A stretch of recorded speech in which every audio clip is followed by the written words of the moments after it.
video. In this one I'll be continuing the trend of coffee table books and just generally doing stuff that can be filmed off the computer.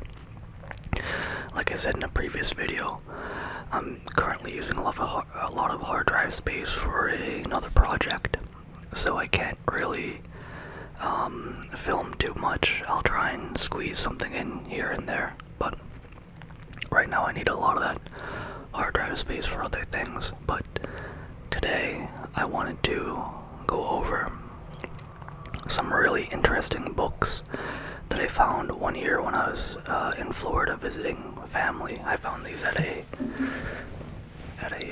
thrift store. And for those of you who don't know, Time magazine used to offer a hardcover book series.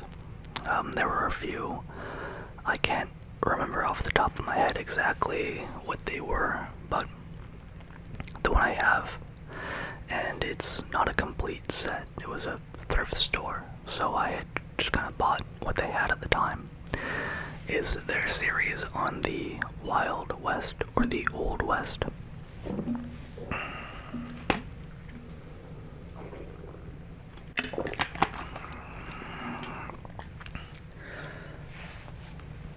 And for those of you who have never seen a Time Life book collection, they are leather bound, or they appear to be,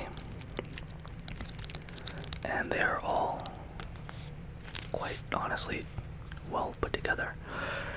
A lot of good historical photographs, and if you can't tell, all the covers are textured.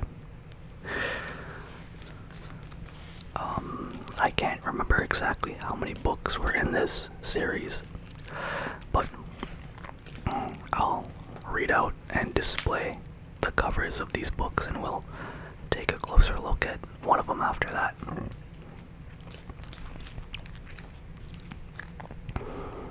This first one here is the Expressman. The Expressman being the mail service of the Old West, stagecoaches and the Pony Express and all those sorts of things. This next one has obviously received quite a lot of love and attention, as the binding, the spine has come loose in the first little bit. This one is on the cowboys of the Old West, and contrary to popular belief, cowboys were really just that. They were ranch hands. They weren't some slick gunfighters or anything like that.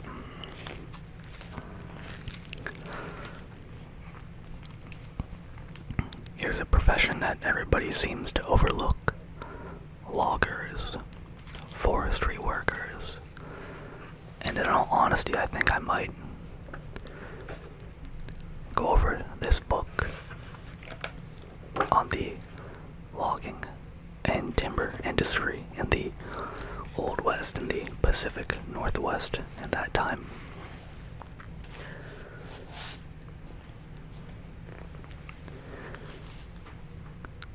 The Ranchers.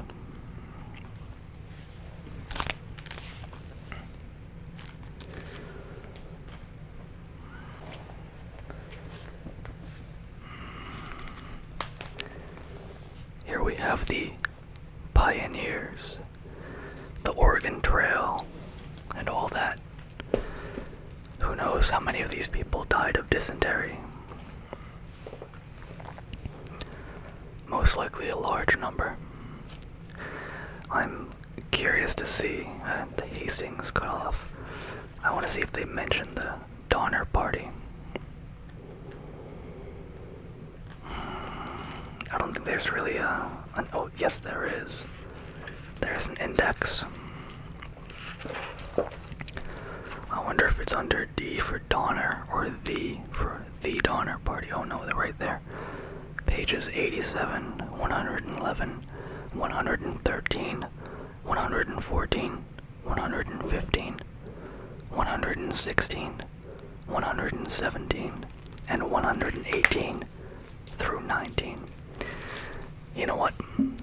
I'm in quite the mood to bring the entire vibe of the video down. We're going to read about the Donner Party after this.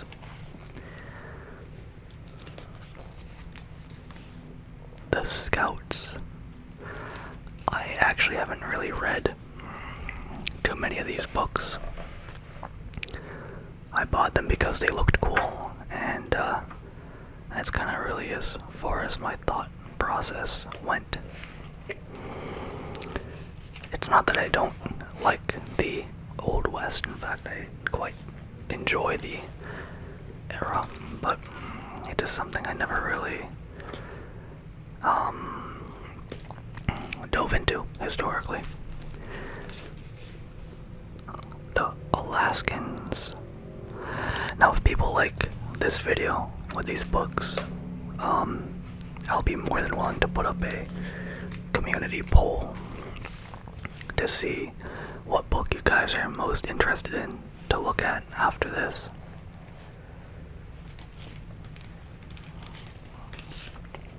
This one looks nice. The Chroniclers.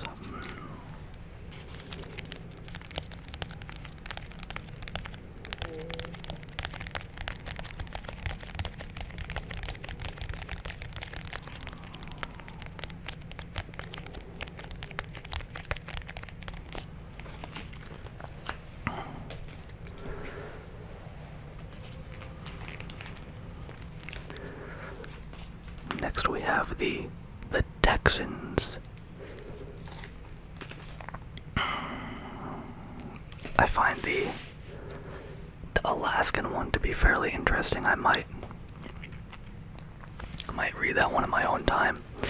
I assume it has a lot to do with the Yukon Gold Rush.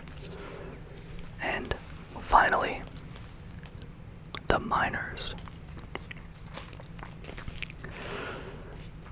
But yeah, I actually do find the Yukon Gold Rush to be a fascinating period of history, mainly because of the Jack London short story, To Build a Fire. But with the display out of the way, I'm going to bring the camera in and we're going to go over the tragic tale of the Donner Party. Not the Dahmer Party, but awkwardly enough, there are some similarities between the two.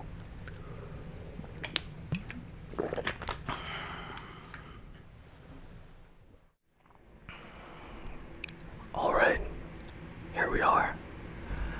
We've got the Pioneer book all set and ready to go. Before we get into the Donner Party in particular, let's just briefly flip through some of the book. Here we have some of the contents. In search of a second Eden, prophets and propagandists, hopeful novices on a perilous journey, settling in at last. The Odyssey of the Saints, sod busters in the heartland.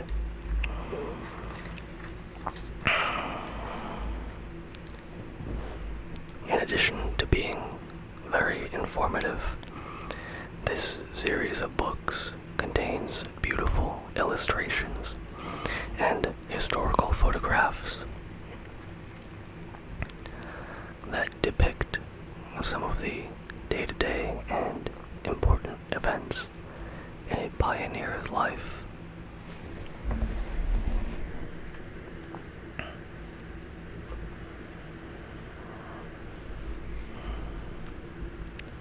Menacingly billowing flames. An immigrant brandishes a torch to scare off panicked horses that threatened to trample his family. Fires, such as the one William Ramsay painted in 1848, were sometimes started by Indians in the hope of stampeding and later capturing the pioneers' livestock. There is the immigrant in question.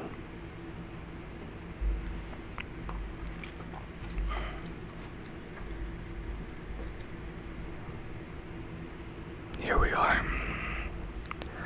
Some cowboys versus Indians, man. Immigrants blast away at their attackers in this 1856 canvas by Charles Weimar. Though Weimar, who traveled with a wagon train and studied Indians as a boy in St. Louis, got the details right, the episode itself is improbable. At the time, tribes rarely made a frontal assault on wagon trains this size.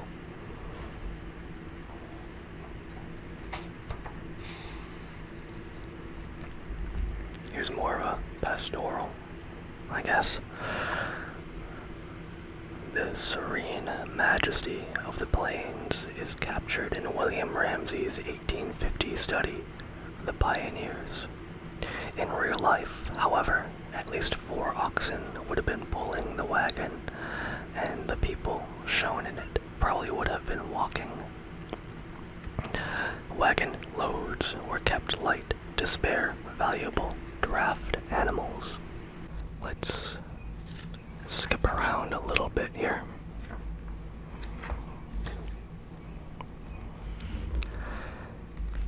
In choosing an obviously well-to-do family for his painting, Leaving the Old Homestead, artist James Wilkins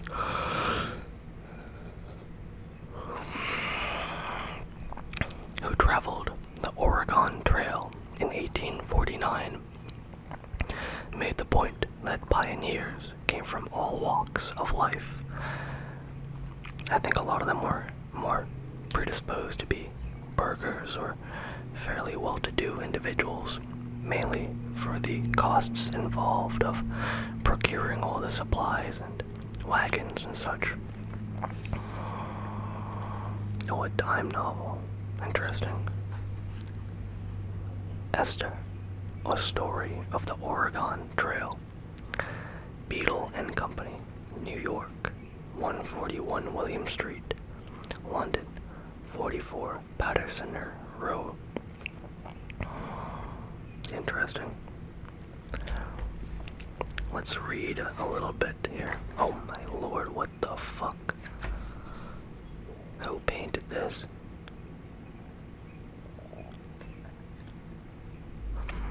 A Cowlitz Indian Mother and Child by frontier artist Paul Kane reveals a curious tribal belief that a sloping forehead marked a man as free.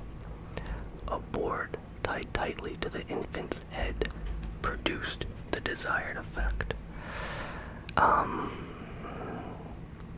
Interesting.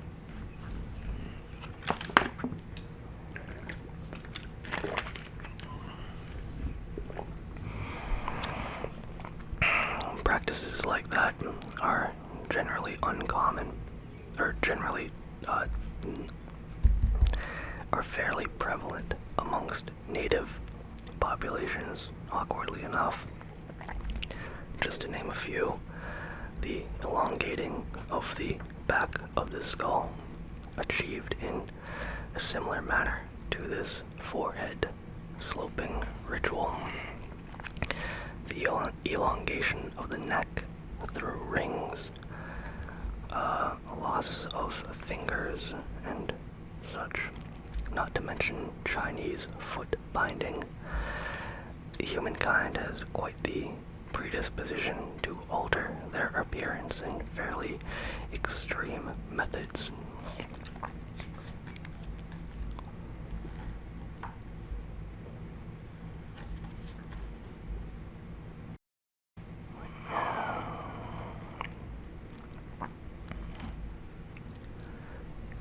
Henry Spaulding's Bible and farm tools symbolize his mission to the Indians. We point them with one hand to the Lamb of God, with the other to the hoe, as the means of saving their famishing bodies. Interesting. Let's skip ahead to the Donner Party and begin that fairly sad tale.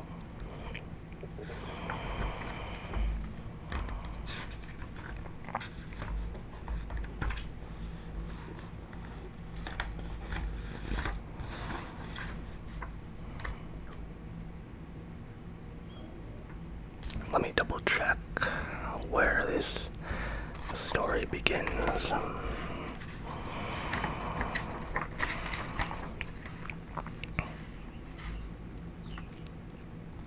Donner Party, page 87 is the first mention of them.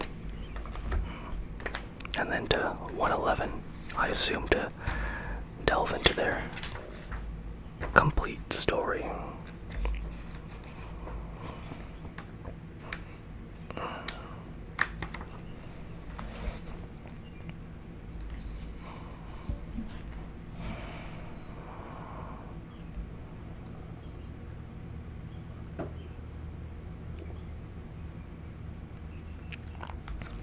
I'm not actually seeing a mention of the Donner Party on this page.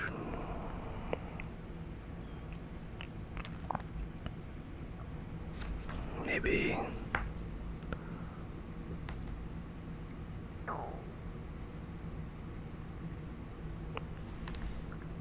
nothing. Oh, here it is. It's a note on Elisha Stevens. In 1844, mountain man Elisha Stevens led the first wagon train over the snowy Sierra Nevada to California. 2 years later, his trail through the Tuckey Pass took the Donner Party, pages 111 to 118, to its doom. Well,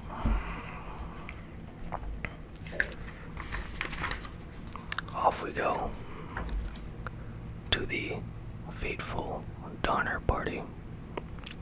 But here first, this illustration or photograph of real live pioneers and their covered wagons,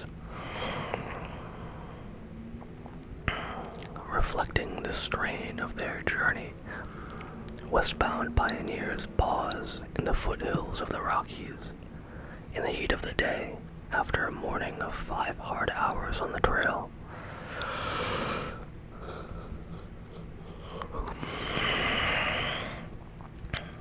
Emigrants often unhitched their wagons, watered their stock, ate their noonday meal, rested, and sometimes posed for the camera.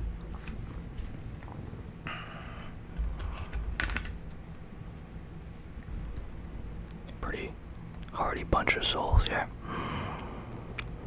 You gotta wonder if they made it, and if so, what became of them. For example, her husband, I assume. This is a family here, and then maybe the husband passed, or was waiting for them in California or something.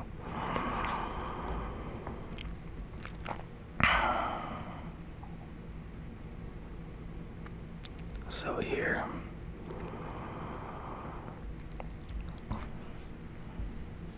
is where the Donner Party story picks up.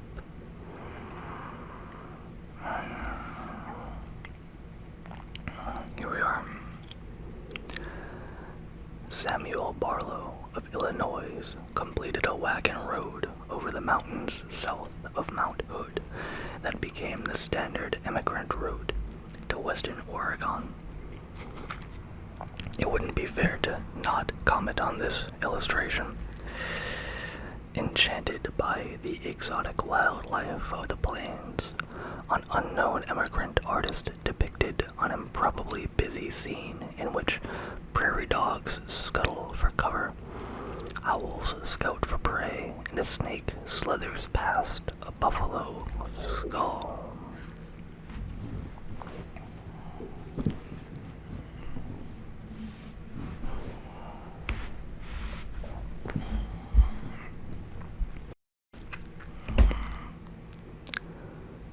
Like the main branch of the Oregon Trail, the fork to California remained uncertain for years, with one group or another constantly trying to find a better way west. In 1846, about 300 pioneers took the California Trail south from Fort Hall, along the Humboldt River, and over the Sierra Nevada to the Sacramento Valley. Though hunger, thirst, and exhaustion beset them, most reached their destination without serious misfortune. One now famous pioneer group, however, did not. Now this is a very brutal and tragic story for those of you who do not know. It is not for the faint of heart. There are numerous very well researched documentaries on the topic, and none of them paint a good picture.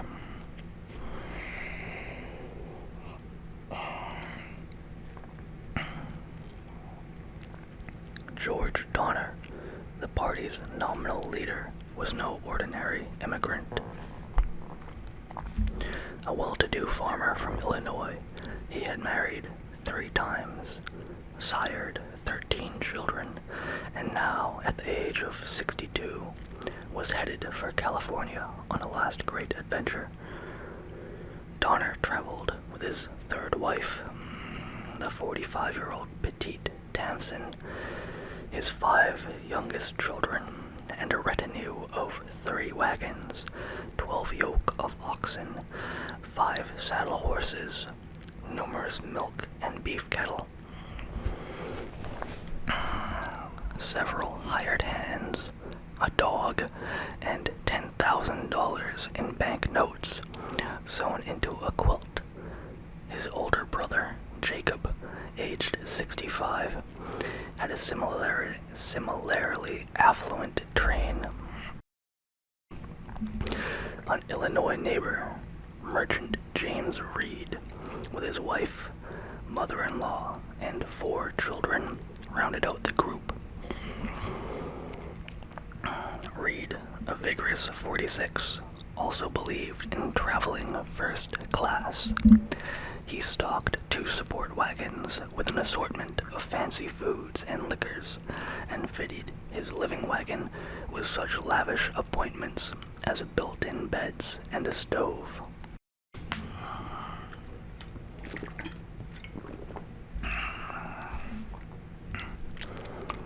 The Donners and the Reeds made every mistake that travelers could make. Not only did they overload their wagons, but they started late and had to rush to catch up with the tail end of the 1846 migration across the plains. Then, at Fort Bridger, they decided to take an untested shortcut to California.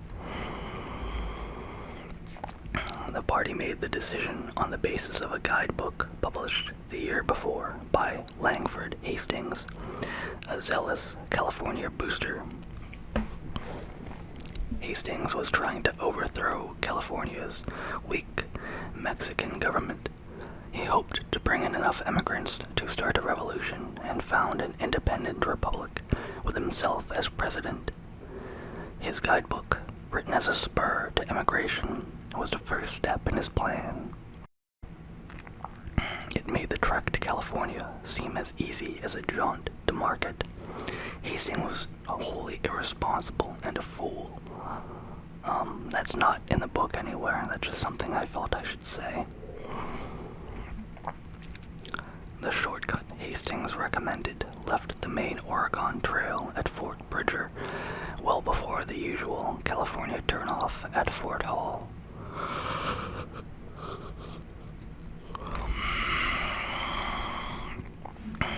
It went directly west across the Wasatch Mountains, down into Salt Lake Valley, and across the Great Basin.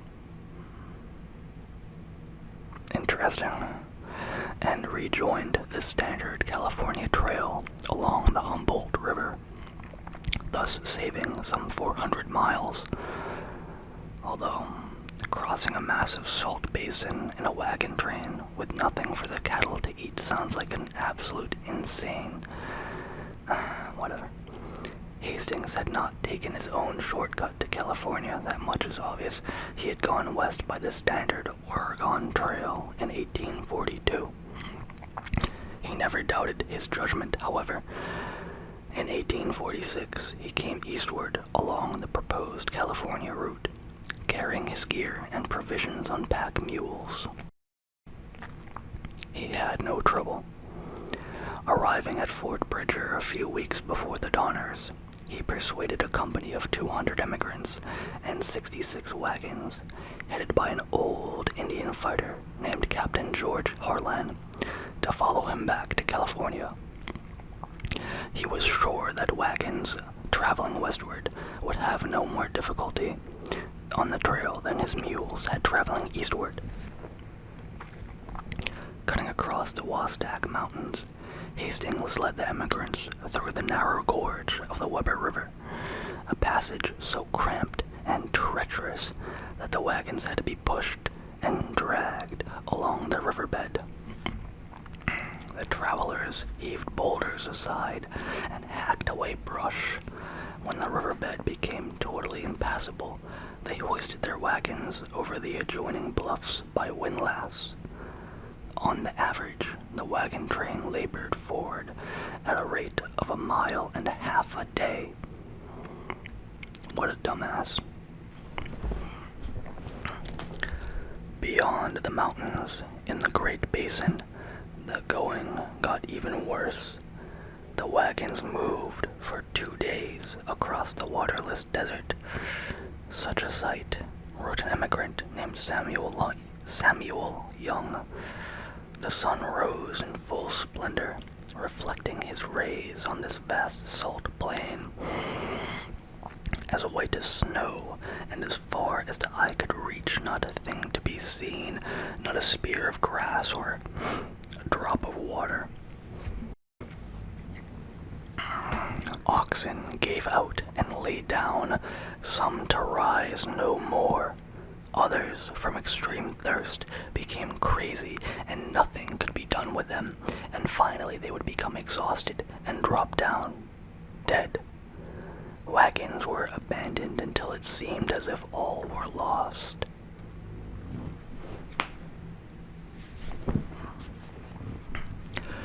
The company reached the Humboldt River 3 weeks behind the pioneers, who had taken the longer route by way of Fort Hall. The group crossed another dry stretch to the foot of the Sierra Nevada, hauled the wagons over the mountains by windlass, and arrived in California's Sacramento Valley as the first snows started to fall.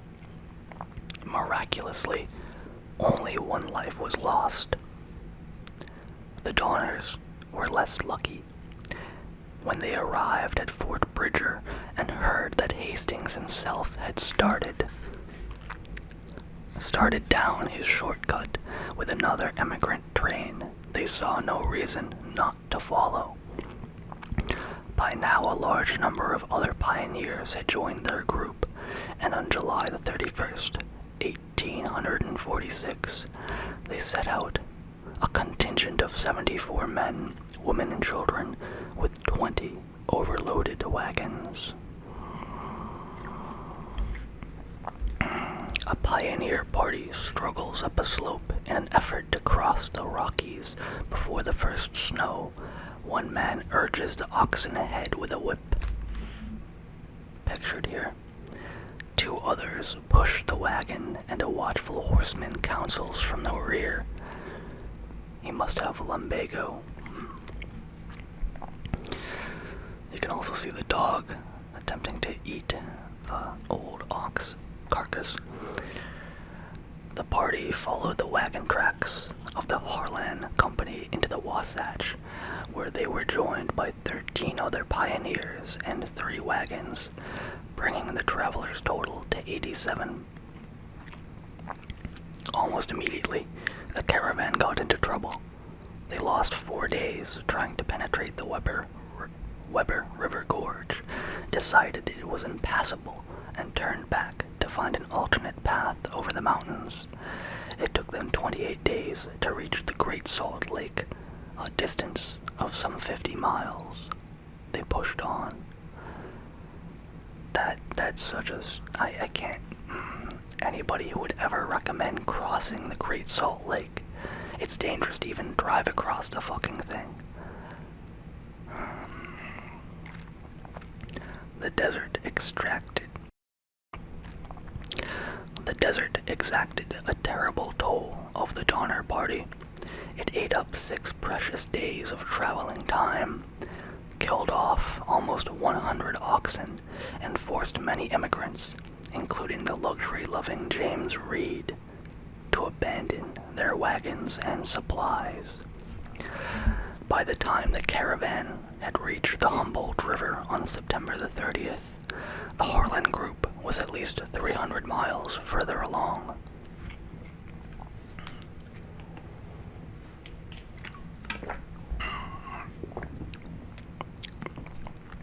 Time was running out for the disintegrating Donner Party. Short of food, and near the end of their endurance, growing desperate as they realized how far they still had to go, the immigrants added to their woes by constant bickering and fighting and feuding. On October the 5th, at the end of a blazing hot day along the Humboldt, the enmities boiled over. The wagons were stretched out in 2 units, and in the rear unit, John Snyder, a young, well-liked teamster, was lashing furiously at some tangled oxen.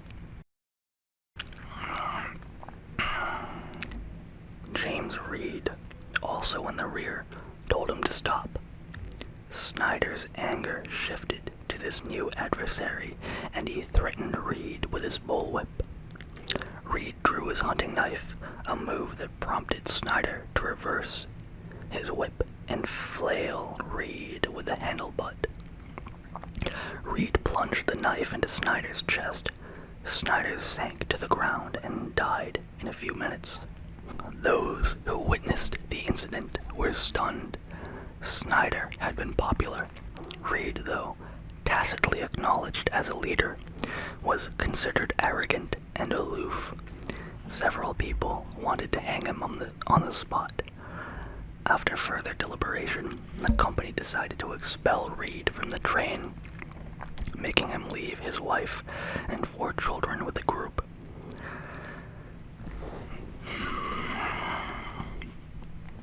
Reed rode ahead to the lead unit, picked up a friend, and struck out for California.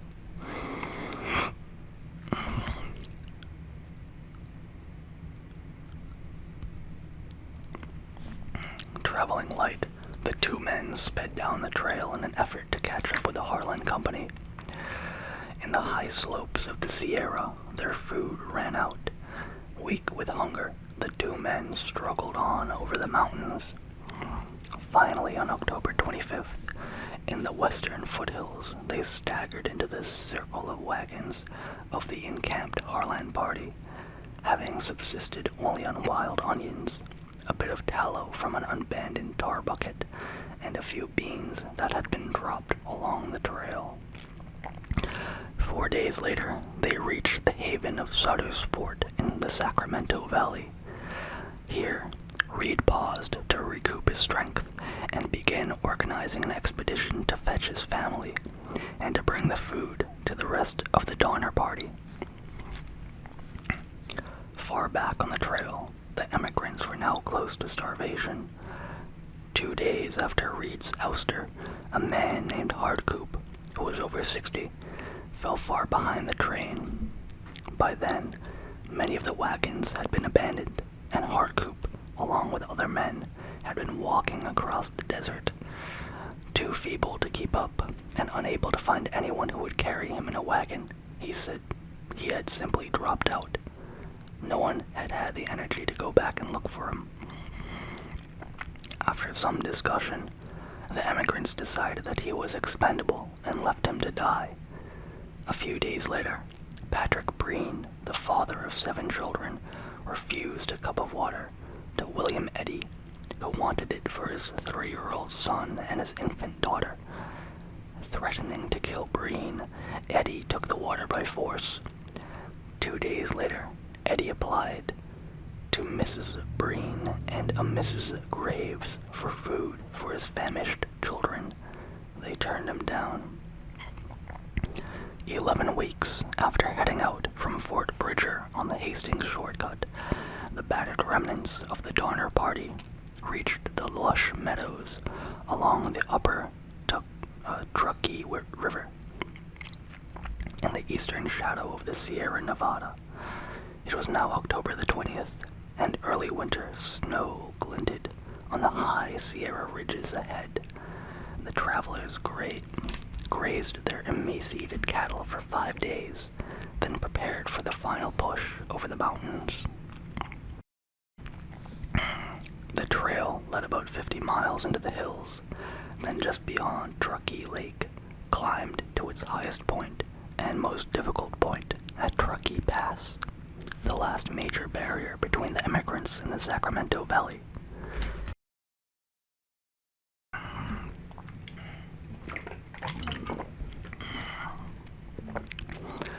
It was absolutely vital to cross this pass before further snowfalls made travel impossible. The first 3 families to arrive at Truckee Lake were the Patrick Breens, the William Eddys, and the Louis Kesebergs. Here we have a photograph. Recovered from the Donner tragedy, Margaret Reed. Margaret Reed sits reunited with her husband, James. Reed was ousted from the Donner Party before its disaster. He later made a fortune speculating in California real estate.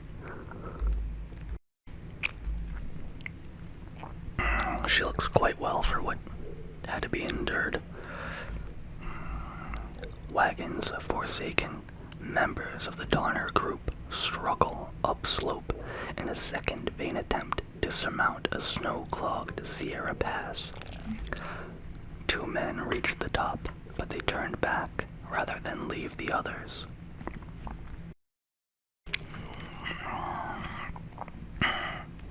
On October the 31st, they camped near the lake in an inch of snow, and the next morning made an assault on the pass. By afternoon, they were wallowing through 5-foot snowdrifts and could climb no higher. The 3 families turned back to the lake and set up camp, the Breens moving into a deserted cabin built by earlier pioneers. A chill rain began to fall. All through the next day, the rain continued to come down in torrents. After dusk, a second group of wagons reached the lakeside encampment. With it came Charles T. Stanton, a diminutive and doughy 35-year-old bachelor who, weeks earlier, had ridden ahead to Stutter's Fort and returned with food, mules, and 2 Indian cowboys as guides.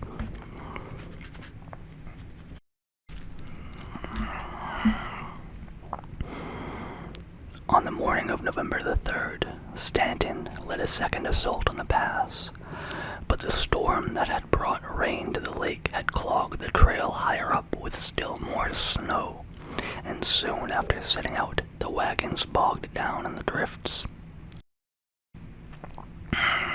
The party struggled forward on foot, almost every adult carrying a child.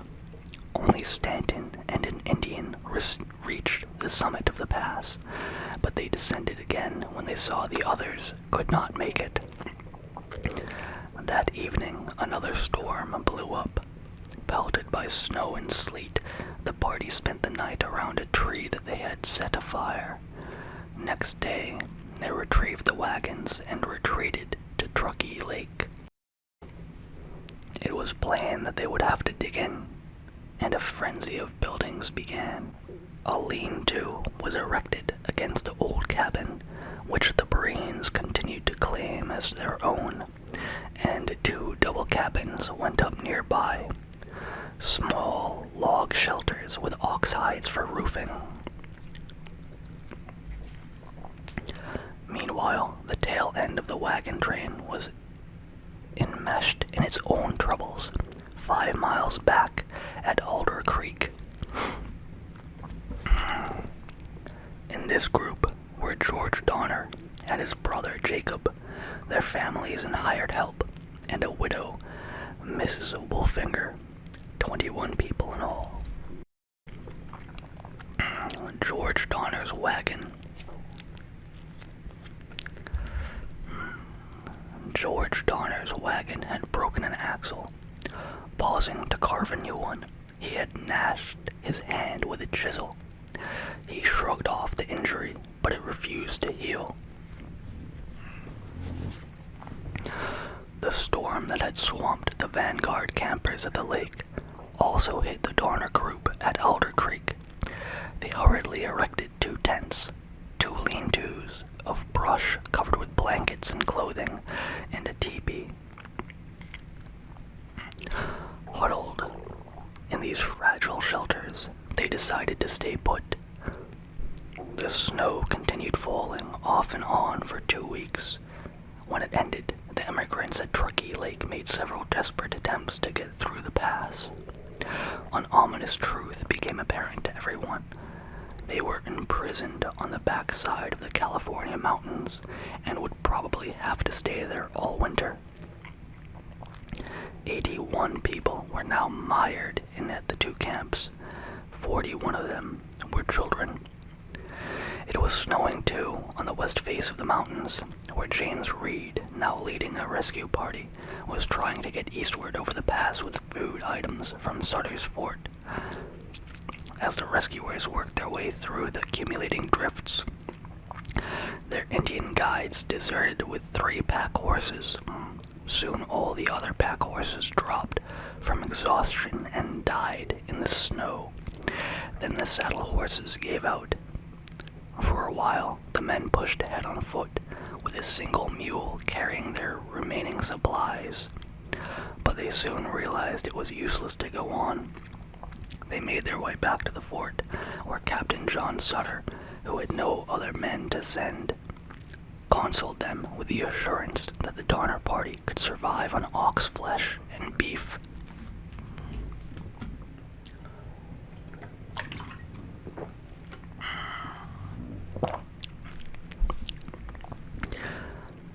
But by December, the outlook in the 2 camps was grim. The oxen and cattle, unwatched, had wandered off and perished in deep snow. Their carcasses could not be found. The meat that was left would not last through Christmas. A few cupfuls of flour were hoarded to make a thin gruel for the infants, and a little sugar, tea, and coffee remained, but no salt.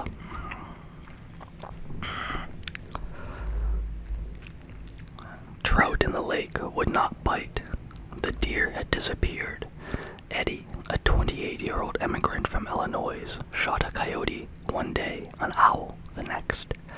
Then he wounded a bear, and when it fought him, clubbed it to death. Most of it was soon devoured. the campers began boiling hides, even those used as roofing, and eating the resultant glue.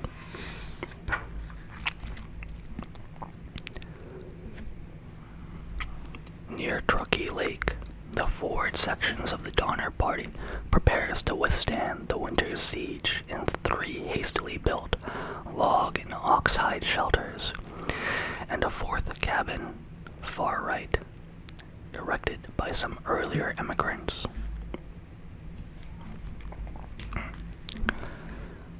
These are their fairly ramshackle dwellings. Truly unfortunate. In one cabin, children cut up a fur rug, toasted it, and ate it.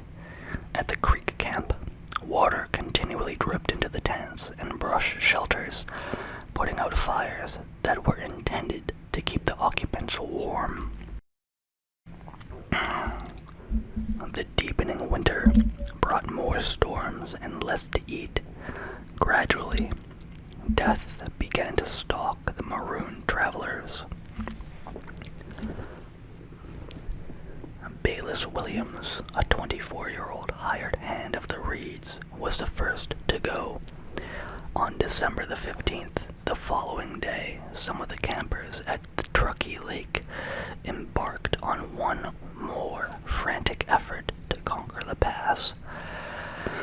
10 men, 5 young women, and 2 boys set out on snowshoes, fashioned from rawhide and the wagon's hickory oxbows.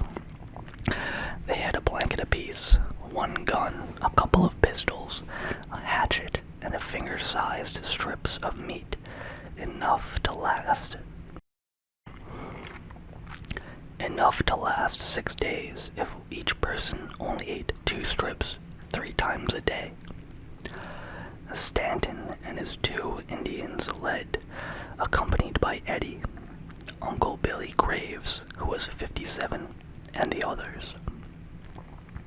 They managed to travel only 4 miles the first day.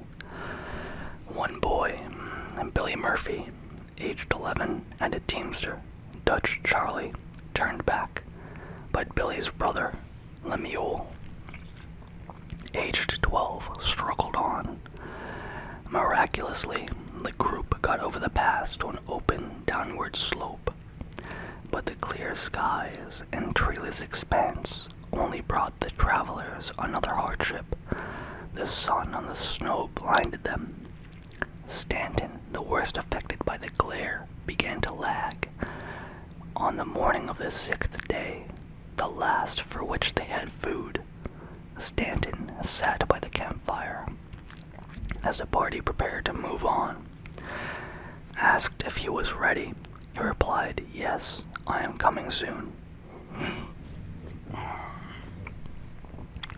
In fact, he could not go on, and did not want to delay his companions.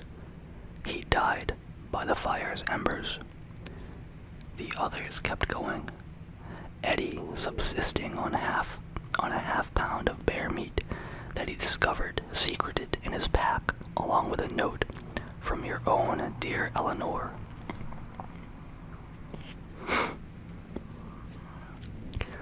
Eddie's wife had deprived herself and their children to provide this extra food for him.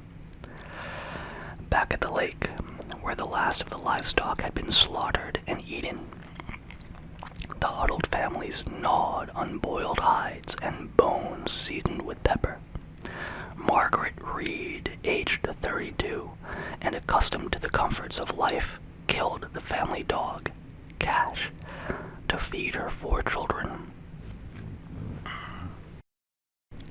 The Reeds ate his head and feet and hide and everything about him. 13-year-old Virginia reported, "We lived on little cash a week."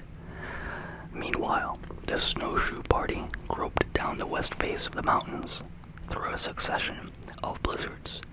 For several days, they were totally without nourishment, and now began a gruesome series of events that stood in bleak contrast to Stanton's quiet act of heroism on the trail. and to Mrs. Eddy's sacrifice of food to help her husband. Through these events, the Donner Expedition would earn a unique place in the annals of immigrant travel. On Christmas Eve, during a snowstorm, 2 members of this snowshoe party died of cold and starvation. With his last words, one of them, Uncle Billy Graves, urged his daughters to eat his body. The next day, Christmas, Pat Dolan died. The 11 survivors huddled under blankets, half crazed with hunger but still unable to bring themselves to eat human flesh. The storm lifted the following afternoon, and the dreaded step was taken, averting their eyes from one another. The survivors began to roast and eat strips of flesh from Dolan's body. Only Eddie and the 2 Indians abstained. The others tried what they could not eat to save for later. Within 4 days, Eddie and the Indians, hunger gnawing at their bellies, gave in and consumed some of the dried strips. The group struggled on. On December the 26th, young Lem Murphy died, and soon after New Year's Day, Jay Fosdick followed him. The remaining travelers carved up the bodies and ate them. Even earlier, William Foster had proposed murdering the 2 Indians for their flesh. Eddie, horrified, warned the Indians, and they disappeared. Foster then suggested killing one of the women before he could carry out this threat. Eddie was able to shoot a deer. The travelers cut and dried the meat over a fire and kept going. Beside the trail, they found the 2 Indians lying near death. Foster, now obviously deranged, barely hesitated before shooting them and butchering their bodies. After that, Eddie and 3 of the women camped apart from Foster.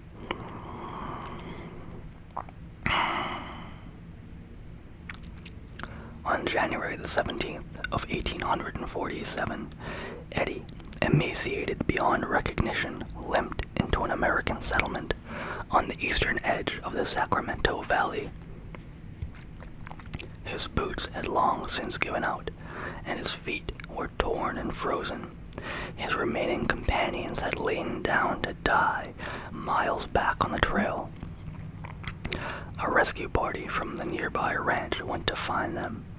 Eddie's bloody footprints provided a clear trail to follow and brought them in.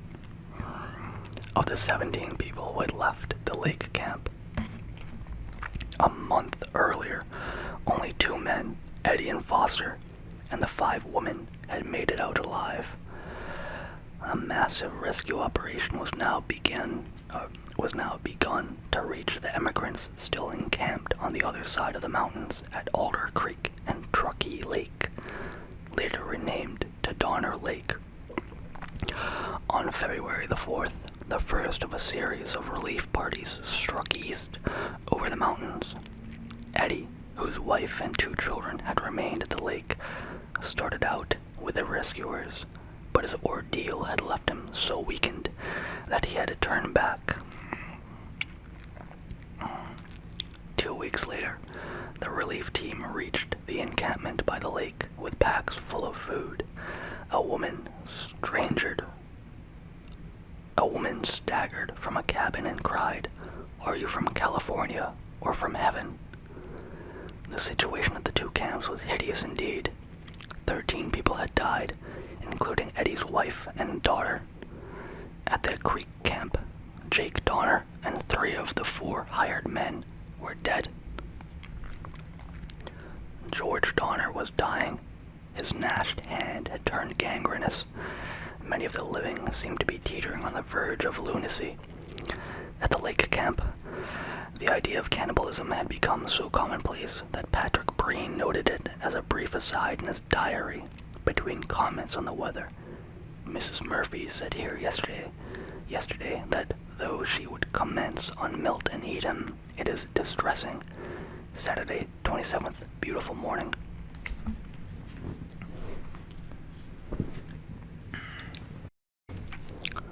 The rescuers headed back with 21 people, as many as they could safely take. Plucky Tamsin Donner refused to leave her dying husband, George. Mrs. Reed had to go without her son, Tommy, who was as yet too weak to travel. Little Patty Reed stayed behind to care for him. "If I do not see you again, Mother," Patty said, "do the best you can." Halfway down the west slope of the Sierra, the first relief party met a second band of rescuers, this one led by James Reed. After embracing his wife and the 2 children she had managed to bring out with her, Reed continued on east. The second relief team gathered up 17 more survivors from the creek and the lake camps, most of them children. But almost as soon as they had crossed the pass, a storm struck and immobilized them for 2 days and 3 nights. The fire they built sank some 15 feet into the snow. Then the food gave out, and Reed penciled this anguished entry in his diary. "Hunger, hunger is the cry with the children, and nothing to give them. Freezing was the cry of the mothers. Night closing fast, and with it the hurricane increases. 5-year-old Isaac Donner died, and when the storm at last abated, Reed could not get the Breen family and the Graves family to move. He had to leave them behind in the snow, where they stayed for 6 days, until they were found by a 3rd rescue team from California. By that time, Elizabeth Graves and her 5-year-old son, Franklin, had died too. Parts of their bodies were found boiling in a pot when the rescuers finally arrived, and Elizabeth's infant daughter was wailing beside her mother's half-devoured corpse.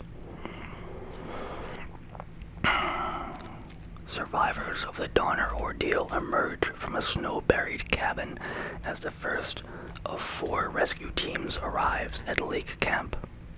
Some of the sufferers were almost past caring. One diary noted, matter-of-factly, "Froze hard last night. 7 men arrived from California yesterday evening with provisions." You can see just how far these cabins sank into the snow. In this rescue party were Eddie and William Foster, now recovered from their terrible journey to Sutter's Fort. Both had left young sons at the lake camp, but they had come back too late to save them.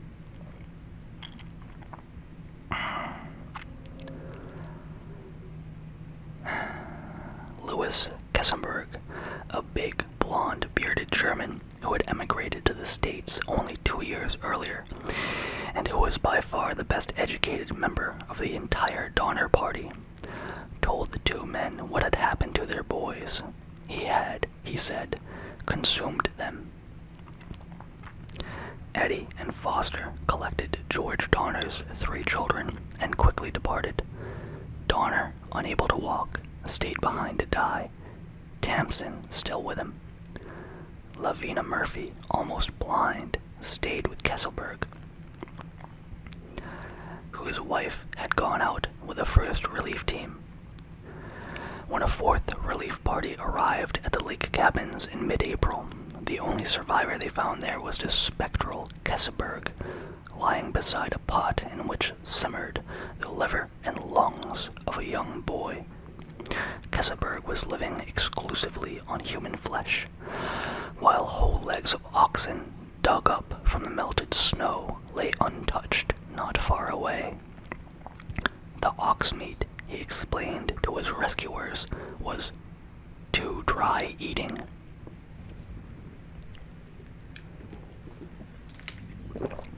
What a monster. Of the 81 travelers who had made camp east of the pass on the night of October the 31st, a total of 47 survived. One of these survivors was young Virginia Reed, who later wrote to a cousin back home, offering this poignant bit of advice for future westbound travelers. Never take no cutoffs and hurry along as fast as you can.